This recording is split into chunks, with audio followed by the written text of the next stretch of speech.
بسم اللہ الرحمن الرحیم۔ السلام علیکم ورحمۃ اللہ وبرکاتہ۔ دوستو، اگر آپ 5 وقت کی نماز پڑھنا سیکھنا چاہتے ہیں تو آپ بالکل صحیح ویڈیو پر آ چکے ہیں۔ آج کی اسی ایک ویڈیو سے آپ 5 وقت کی نماز پڑھنے کا مکمل طریقہ سیکھ جائیں گے کہ نیت کیسے کرنی ہوتی ہے ہر نماز کی، 2 رکعت سنت نماز کیسے پڑھنی ہوتی ہے اور 4 رکعت والی سنت نماز کیسے پڑھنی ہوتی ہے، 2 رکعت والی فرض نماز کیسے پڑھی جاتی ہے، 4 رکعت والی فرض نماز کیسے پڑھنی ہوتی ہے اور اس میں کیا کیا پڑھا جاتا ہے، امام کے پیچھے نماز پڑھتے وقت کیا کیا پڑھنا ہوتا ہے اور کہاں خاموش رہنا ہوتا ہے۔ بہت سے لوگ امام کے پیچھے نماز پڑھتے وقت غلطیاں کر رہے ہوتے ہیں، ان کو پتہ بھی نہیں ہوتا کہ امام کے پیچھے کیا پڑھنا ہے اور کہاں خاموش رہنا ہے۔ تو اس ویڈیو میں نماز پڑھنے کا مکمل طریقہ آپ کو بتائیں گے انشاءاللہ۔ اس ویڈیو کے بعد آپ پوری نماز 5 وقت کی نماز اچھے طریقے سے پڑھنا سیکھ جائیں گے انشاءاللہ۔ تو چلیں نماز کو سیکھنا شروع کرتے ہیں۔ کوئی بھی نماز شروع کرنے سے پہلے دل میں اس نماز کی نیت کرنی ہے، کیونکہ نیت کے بغیر نماز درست نہیں ہوتی۔ نیت اس طرح کرنی ہے، مثال کے طور پر آپ فجر کی 2 سنت پڑھ رہے ہیں تو آپ کے دل میں یہ ارادہ ہو کہ میں فجر کی 2 سنت نماز پڑھ رہا ہوں۔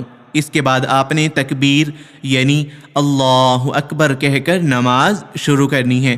اگر آپ فجر کے 2 فرض پڑھ رہے ہیں تو آپ نے دل میں یہ ارادہ کرنا ہے کہ میں فجر کی نماز کے 2 فرض پڑھ رہا ہوں۔ امام کے پیچھے پڑھ رہے ہیں تو اس طرح دل میں یہ ارادہ کرنا ہے کہ میں فجر کی نماز کے 2 فرض امام کے پیچھے پڑھ رہا ہوں۔ نیت کا مقصد یہ ہے کہ آپ نماز سے غافل نہ ہوں، بلکہ آپ کو معلوم ہو کہ آپ کون سی نماز پڑھنے والے ہیں۔ نیت کرنے کے بعد آپ نے دونوں ہاتھ اس طرح کانوں تک اٹھائیں اور تکبیر تحریمہ اللہ اکبر کہہ کر اپنے دائیں ہاتھ کو بائیں ہاتھ پر رکھ کر سینے کے اوپر باندھ لیں۔ اس کے بعد یہ ثنا پڑھیں، سبحانک اللہم وبحمدک وتبارک اسمک وتعالی جدک ولا الہ غیرک۔ یہ ثنا ہے جو نماز کے شروع میں پڑھنی ہوتی ہے۔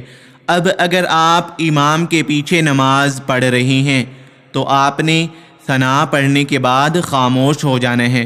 آپ نے آگے سورۃ الفاتحہ اور دوسری سورت نہیں پڑھنی۔ اگر آپ امام کے پیچھے نماز پڑھ رہے ہیں تو آپ نے ثنا پڑھنے کے بعد خاموش ہو جانا ہے۔ امام صاحب ثنا پڑھنے کے بعد سورۃ الفاتحہ اور دوسری سورت پڑھیں گے۔ اور اگر آپ اکیلے نماز پڑھ رہے ہیں تو پھر آپ نے ثنا پڑھنے کے بعد تعوذ یعنی اعوذ باللہ اور تسمیہ یعنی بسم اللہ پڑھ کر سورۃ فاتحہ پڑھیں گے اور اس کے بعد کوئی دوسری سورت پڑھیں گے جو آپ کو یاد ہو۔ ہم پڑھ لیتے ہیں سورۃ فاتحہ بھی اور دوسری سورت بھی، آپ توجہ کے ساتھ سن لیجئے۔ اس طرح آپ نے پڑھنا ہے ثنا پڑھنے کے بعد، اعوذ باللہ من الشیطان الرجیم، بسم اللہ الرحمن الرحیم، الحمد للہ رب العالمین، الرحمن الرحیم، مالک یوم الدین، ایاک نعبد و ایاک نستعین، اہدنا الصراط المستقیم، صراط الذین انعمت علیہم غیر المغضوب علیہم ولا الضالین، آمین۔ بسم اللہ الرحمن الرحیم، انا اعطیناک الکوثر فصل لربک وانحر ان شانئک هو الابتر۔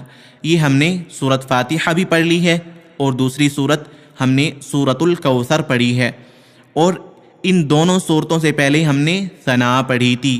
جب نماز شروع کی، ثنا، سورۃ فاتحہ اور کوئی دوسری سورت پڑھنے کے بعد تکبیر اللہ اکبر کہہ کر رکوع میں چلے جائیں گے، یعنی جھک جائیں گے اس طرح، اور اسی طرح جھکنے کی حالت میں ہی 3 مرتبہ یہ تسبیح پڑھنی ہے، سبحان ربی العظیم، سبحان ربی العظیم،